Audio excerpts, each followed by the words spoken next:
You're listening to the Dark Matter Radio Network.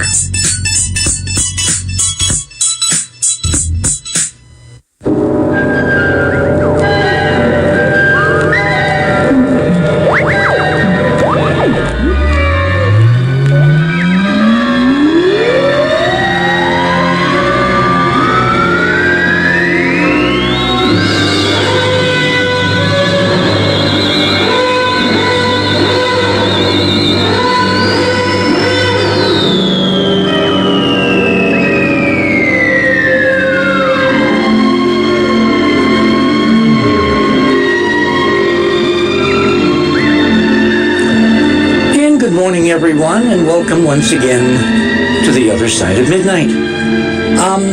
That's that kind of special time after sunset and before dawn when the things that we, look at in daytime and say, oh, come on, give me a break. When we look at this time of night, they take on a very different glow, and tonight is going to be no exception. In fact, it's going to be an exception because it's going to be kind of the quintessential essence of what this show has been about from its beginning. Before I get there, however, I do want to cover a couple of notes. First of all, I want to thank Dr. Robin Falco, for sitting in for me last week when I had that weird tickle in my throat on Tuesday morning that caused me to pot the mic down a lot and drink a lot of water, and it didn't go away. I had this awful feeling that something bad was going to happen, and it did. The next 4 days, you definitely would not have wanted to hear me on the air. But I'm all better. I'm back, and actually, there's a lot going on behind the scenes that I probably should take care of in some more detail tomorrow morning, which will give people a fuller view of what we're doing, because we're making some significant changes, and I want everyone to pay attention to your emails. All our archive subscribers, all the 19.5 club members, pay special attention to the email that Keith sent out a few days ago, because in order to renew your subscriptions, you need to follow the instructions in that email. And there will be more details to follow tomorrow morning. But I don't want to take any more time from my guests than we have to tonight, so we will not do that tonight. We will save that until tomorrow. But be reassured, things are moving in an extraordinary direction, and there are lots of positive developments to be reported. And I will do that in due course, hopefully beginning tomorrow morning. Okay. While I was gone, a few things have happened. Governments across the world have opened probes over something called the Panama Papers. 11,500,000 documents were leaked from a bank and a law firm, I guess it's just a law firm in Panama, which apparently had the contract for an extraordinary number of offshore accounts, which a lot of people, a lot of the 1% and the 10th of 1%, whatever, all over the world, apparently have opened up so they don't have to pay local taxes. Gosh, isn't that a surprise? And there are going to be many, many more shoes to drop on this set of beads, so just stay tuned and stay focused. And again, remember what I've said. This is the year when extraordinary things are going to happen at an accelerating pace. That's what the physics kind of calls for. And if you look at the news, if you look at our election, if you look at the world, if you look at developments, that seems to be moving in the right direction as to what we had forecast. So, item number 2 I'm going to get to during the interview, because it's just something between my guest and myself that we will kind of discuss as we go through the morning. So without further ado, let me introduce who we're going to be talking to this morning, because this is an interview, a conversation that I have wanted to have for a very long time. Dean Radin is a chief scientist at the Institute of Noetic Sciences, IONS, and volunteer faculty in the Department of Psychology at Sonoma State University.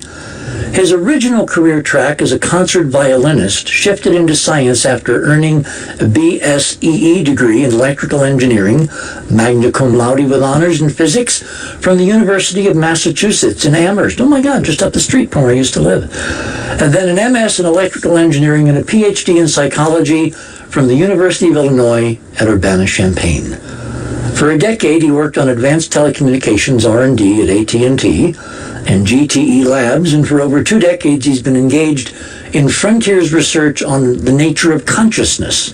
Before joining the research staff at IONS in 2001, he held appointments at Princeton, the University of Edinburgh, the University of Nevada, Interval Research Corporation, and SRI International. Dean Radin is author of, or co-author of over 250 peer-reviewed scientific and popular articles, 36 book chapters, and 3 popular books, including the award-winning and best-selling The Conscious Universe, from Harper One back in 1997, Entangled Minds, Simon & Schuster in 2006, and a 2014 Silver Nautilus Book Award, Supernormal, Random House in 2013. These books have now been translated into a dozen foreign languages so far. His technical articles have appeared in journals ranging from Foundation of Physics and Physics Essays to Psychological Bulletin and the Journal of Consciousness Studies. He was featured in a New York Times Magazine article and has appeared on dozens of television shows ranging from the BBC's Horizon and PBS's Closer to Truth to Oprah and Larry King Live.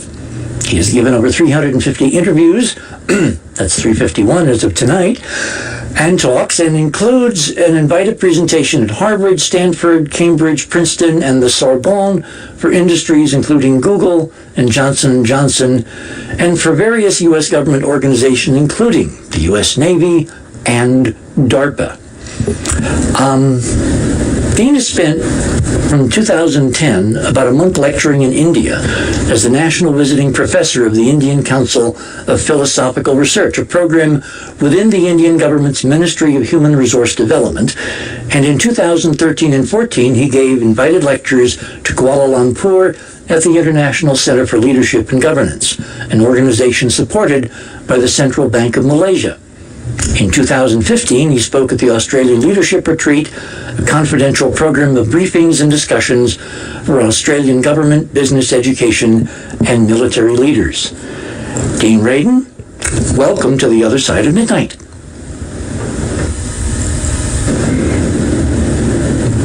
Hello? I should be on. You're on. Oh, good. Yeah, Welcome. Glad to be here. You know, you and I talked many years ago, and you gave me a problem, which I'm going to kind of save for kind of the middle of the evening. Mm-hmm. But I want to back up and begin with what moved you from physics and electrical engineering into something which is a little different, consciousness. Well, when I was quite young, I read a little bit too many fairy tales, I think. And then a little older, I started reading science fiction. And somewhere in there, I guess my imagination was sparked. And while I was doing conventional work for some time, I never forgot that there were some very interesting things going on. And when I had the opportunity to start looking in more detail at consciousness in various ways, I jumped at the chance, and I never jumped back. Well, you've actually brought something to consciousness studies that I don't know whether a lot of other people in the field have, and that is physics. The actual ability to take technology, to take instrumentation, and try to figure out if we can measure this, very ineffable quality called consciousness. What brought you to Noetics? Well, before we start there, why don't we start by defining what the Noetics Institute is? Sure. Well, Noetic is